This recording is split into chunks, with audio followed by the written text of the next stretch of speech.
वक्फ संशोधन बिल पर गठित जेपीसी और वक्फ संशोधन बिल को लेकर सुर्खियां इस समय जोरों पर हैं। सरकार वक्फ संशोधन बिल को इसी बजट सत्र के दौरान पेश करने की तैयारी बना रही है। ऐसे में एआईएमआईएम चीफ असदुद्दीन ओवैसी का संसद में भाषण सुर्खियों में बना हुआ है। बता दें कि ओवैसी ने वक्फ संशोधन बिल का पुरजोर विरोध किया है। उन्होंने कहा कि वो अपनी मस्जिद या ईदगाह की 1 इंच जमीन भी नहीं छोड़ेंगे। बैठक में कुल 44 संशोधन पर चर्चा हुई है और इस चर्चा का निष्कर्ष क्या निकलता है।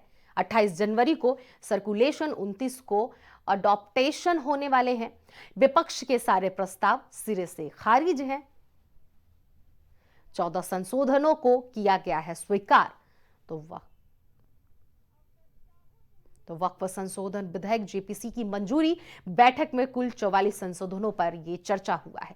28 जनवरी को सर्कुलेशन, 29 को अडॉप्टेशन होने वाला है। अब ये निर्णय आखिरी में जाकर क्या निकलता है, ये बड़ा ही दिलचस्प होने वाला है, क्योंकि वक्फ बोर्ड पूरे हिंदुस्तान में एक अहम मुद्दा बन गया है। उसको लेकर लगातार राजनीति हो रही है। असदुद्दीन ओवैसी ने साफ तौर पर कह दिया है कि वो मस्जिद की 1 इंच भी जमीन नहीं छोड़ने वाले हैं। Sir, I am cautioning and warning this government. I am cautioning and warning this government. If you bring and make a Waqf law in the present form, which will be violation of Article 25, 26 and 14, it will lead to social instability in this country. It has been rejected by the entire Muslim community. No Waqf property will be left. Nothing will be left, I say. You want to make India Viksit Bharat? We want Viksit Bharat. You want this country to take back into 80s and early 90s? It will be your responsibility. Because as a proud Indian Muslim, I will not lose an inch of my masjid. Forget about a masjid. I will not lose an inch of my dargah. I will not allow that. We will no more say and come and give a diplomatic talk over here. This is the house which I have to stand up and say honestly that my community, which you are proud Indians, it is my property, not given by anyone. You cannot snatch it away from me. Waqf is a form of a worship for me. Sir, I am cautioning.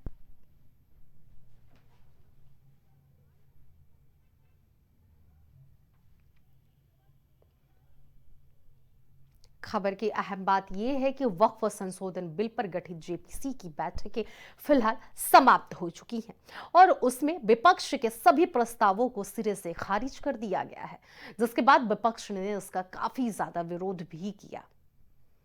तो जिस तरह से विपक्ष के सभी प्रस्तावों को खारिज किया गया है, इसको लेकर विपक्ष ने जोरदार हंगामा और विरोध भी किया है। असदुद्दीन ओवैसी काफी ज्यादा नाराज भी नजर आए हैं।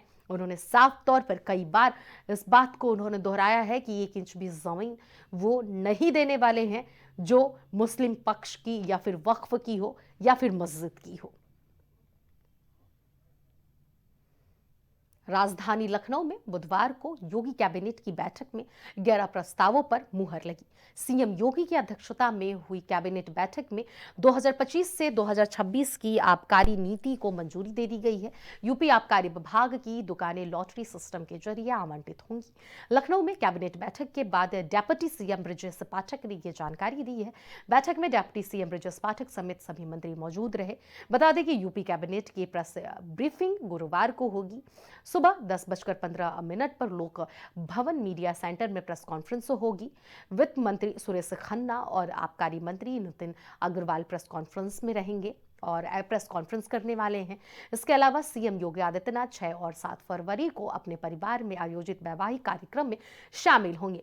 8 फरवरी को यमकेश्वर से यूपी के लिए रवाना होंगे। सीएम 6 फरवरी को गोरखनाथ राजकीय महाविद्यालय विथ्याड़ी परिसर में 100 फीट ऊंचे तिरंगे का उद्घाटन करेंगे। साथ ही साथ विथ्याड़ी में आयोजित किसान मेला और विकास प्रदर्शनी में भी प्रतिभाग करेंगे। प्रस्तावों पर मोहर लगा दी है जो प्रदेश के चतुर्मुखी विकास के लिए, प्रदेश की विकास की गति को आगे बढ़ाने के लिए और जो इंफ्रास्ट्रक्चर है वो पूरे देश में नंबर 1 का बनाने के लिए है। विभिन्न प्रस्तावों को पास करने के साथ ही हम लोग उत्तर प्रदेश की प्रगति को तेजी के साथ आगे बढ़ाने जा रहे हैं। अभी कुछ देर में आपको विधिवार रिपोर्टिंग मिल जाएगी। अभी विस्तृत जानकारी आपको कैबिनेट नोट के प्रेस कॉन्फ्रेंस में मिलेगी, लेकिन उत्तर प्रदेश के लोगों की आकांक्षा के अनुरूप प्रदेश की विकास गति को द्रुत गति से आगे बढ़ाते हुए इंफ्रास्ट्रक्चर को पूरे देश में नंबर 1 का बनाने के लिए विभिन्न प्रस्तावों पर आज मोहर लग गई है। 11 प्रस्ताव पास हुए हैं। अहम बात में फिलहाल इतना ही। बाकी खबरों के लिए जरूर बने रहिए प्राइम टीवी के साथ।